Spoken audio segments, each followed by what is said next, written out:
Hello everyone, my name is Sean, I am the Crypto Smith, and welcome back to another video. Today's video is going to be on FTX. Now, if you have been living under a rock, you've probably not heard of what's going on out there.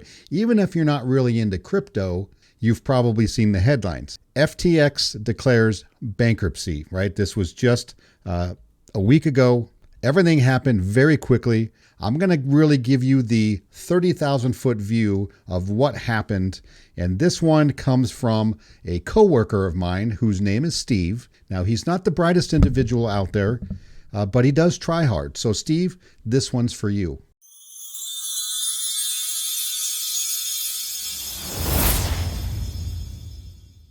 So FTX, created May 2019 by Sam Bankman-Fried, right? He is the main villain in this story. But I'm going to just go through what happened and what caused the bankruptcy and kind of where we're at today. So there were rumors floating around that FTX had liquidity problems. So people started to withdraw some funds, right? And when you hear rumors like that, that's never a good thing in crypto, right? There needs to be liquidity so that you know whenever it is you want to take your crypto, your funds out, there's money to be taken, right? If there's no liquidity, there's no money for you to take. Can't sell anything because there's nothing to sell against. So you kind of get the picture. So once people start to hear that, you start to get a little bit of a sell-off. Well, that got more people interested. The CEO of Binance, CZ, came out and said, hey, we just signed a letter of intent. We're going to take a look at FTX and then perhaps purchase them. Now, Binance is the largest cryptocurrency exchange on the planet, bar none, head and shoulders above second place. And we already knew before this that there was some tension between SBF, Sam Bankman-Fried, and CZ of Binance. So not friends, I'm going to assume. Now, so basically the very next day, CZ came out and said, nope, we're not going to buy it.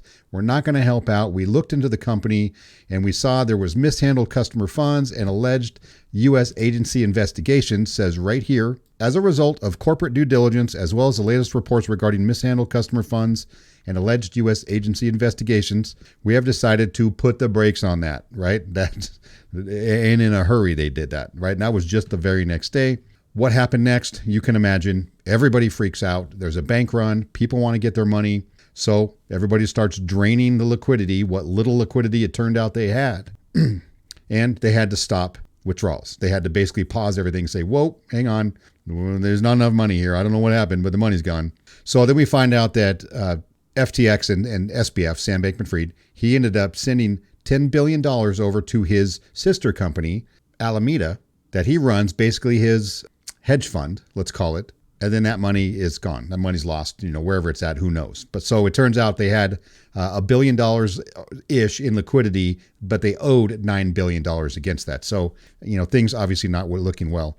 So in a tweet, Sam Bankman-Fried, basically as a parting shot, says at some point I might have more to say about a particular sparring partner, CZ and Binance, so to speak. But glass houses and stuff. So for now, all I'll say is well played, you won. So basically, he's just taking a shot at CZ of Binance because Binance, essentially with them pulling out and saying, hey, looks like there's some shady stuff going on here. That's what caused everybody to sell off and basically collapsed FTX. Now, it would have collapsed at some point in the near future anyway, because clearly there wasn't the money there that he said there was, and they were trying to make people believe. What's going on today with that? Now, people seem to think that this is a crypto problem, and the way the media wants to spin it, because there's some political connections here, some political donations were made, there's allegations of money laundering and other illegal activities. But what's happening now? So here's the fallout. The fallout is, so a new FTX boss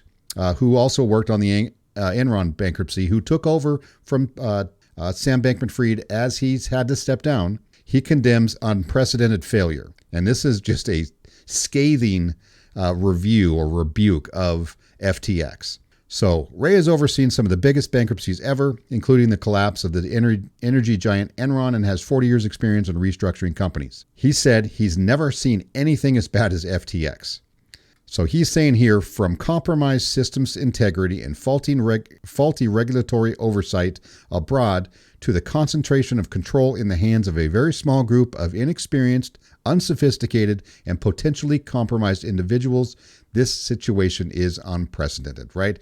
He's walking into this place and opening up the books and going, holy cow, I cannot believe what I'm seeing, or I can't believe what I'm not seeing, because obviously they weren't keeping records properly. They were communicating on devices that would end up deleting those communications, shortly thereafter. So, and I wonder why that is. Now, the company's collapse has shaken cryptocurrency market to its core and already sparked international regulatory inquiries and a lawsuit against the company and some celebrities, and I'm going to go over that here in a second. Ray said that a substantial portion of assets held by FTX may be missing or stolen. So, we wonder where the money is going.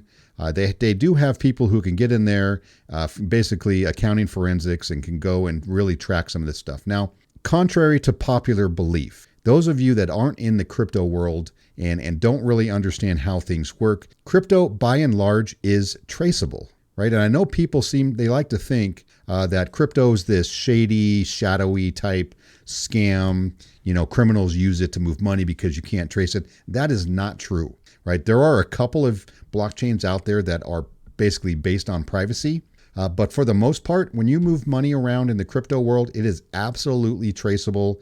It leaves a trace that cannot be erased, right? That's the whole reason of the blockchain, right? It is immutable, right? You can't erase it. You can't change it, alter it, or make it appear to be something else, right? That you can't do that on the blockchain. So they're going to be able to see where some of this money went and where it came from and in whose hands it currently sits.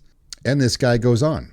The latest court filing paints a troubling picture of FTX's operations, and he said he had substantial concerns about the company's financial statements. I do not have confidence in it and the information, he wrote. He said the company's payments were authorized through an online chat platform where a desperate group of supervisors approved disbursements by responding with personalized emojis. Right? This is a multi-billion-dollar company, and this is how it's being run. In the Bahamas, I understand that corporate funds of the FTX group were used to purchase homes and other personal items for employees and advisors. Basically, it was just a spend-for-all, a free-for-all, if you will, for Sam Bankman and employees there. I understand that there does not appear to be documentation for certain of these transactions as loans, and that certain real estate was recorded in the personal names of employees and advisors on records of the Bahamas, right? This is not how you run a company. And getting further, documents obtained by Financial Times suggest FTX had $1 billion of liquid, easily sellable assets and $9 billion of liabilities the day before it collapsed, right? This is not a good position to be in if you're a company, especially an exchange that handles other people's money. According to the filing, Ray's team has located about $740 million in cryptocurrencies held by FTX and other related companies. I want you to understand this, how big this is. So when FTX filed bankruptcy, they filed bankruptcy for FTX, their sister company, Alameda Group, and 130 other related businesses, right? So this affects a lot of people and a lot of money. And it goes in here, it lists all these different findings.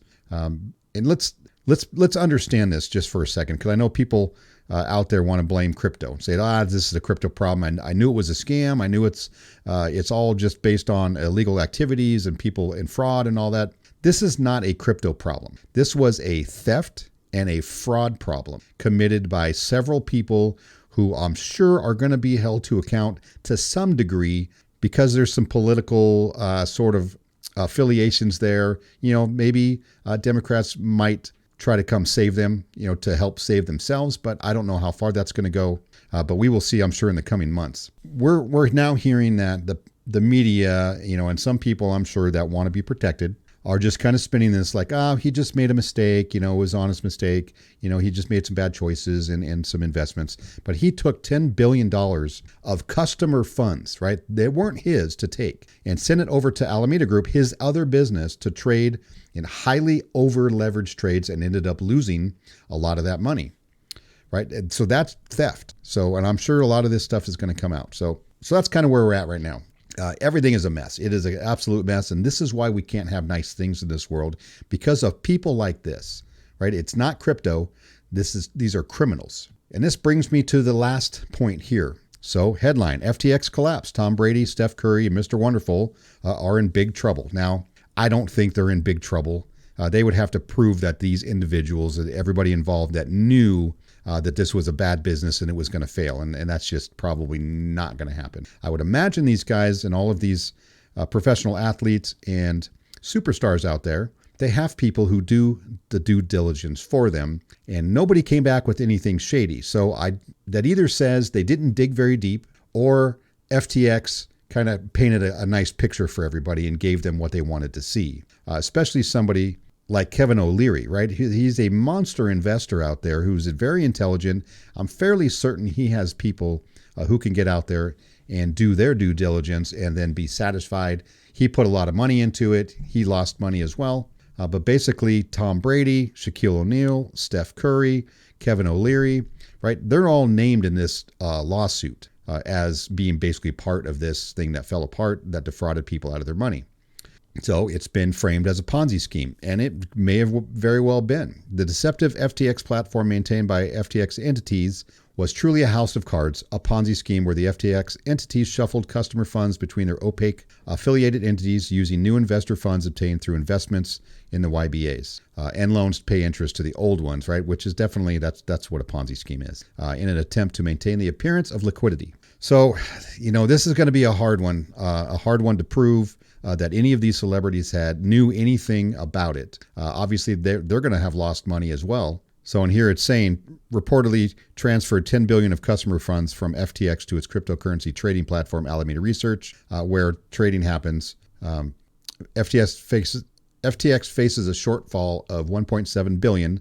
Another source says basically between $1 and $2 billion. Right? It's a lot of money. FTX financials also showed that there was a backdoor in the books created with bespoke software. According to the news outlets, it was described as a way basically for him to alter the firm's financial records without raising any alerts. So none of this is good, right? This makes crypto look bad, even though I'm going to say it one more time. This really isn't a crypto problem. This is a criminal problem. And anyway, if there was some sort of regulation here in the U.S., which would be nice if Congress could pass something and the SEC could actually lay out a framework for people to work with and these crypto companies to work with, some of these things might not happen. But this company is an offshore company, so it doesn't have anything to do with U.S. regulations. This still may have happened. There was just a lot of people, I think, who missed a lot of red flags, and now, everybody's got to pick up the pieces, and there's going to be probably 1 million or so people out there who aren't going to get their money, right? And that sucks. I mean, it really sucks for them. But this is another reason why you do not leave your funds or your crypto on centralized exchanges. I've said it 100 times. I'm going to probably say it 100 more. Get your money and get your crypto into your own cold storage wallet so that you have the keys, you know where it's at. It's not going to get hacked, stolen, scammed, whatever, keeping it safe. So that's where we're at. Let me know in the comments what you think about what's going on right now. There's all sorts of conspiracies that are going to happen or that are already happening, and I'm not going to go into them now. This may be for another video. But at the end of the day, this is terrible for crypto. It's terrible for a lot of people who lost money out there. Hopefully, somebody is going to be held accountable, although I have my doubts because I don't really trust the U.S. Legal system the way it is. Wealthy people generally tend to get away with things. So there's the story, right? There is my story. That is the reason why we can't have nice things. I hope you enjoyed this quick video. Like and subscribe if you haven't already. If you like my content and you want to see more, for that, I appreciate it as always, and I will see you on the next one.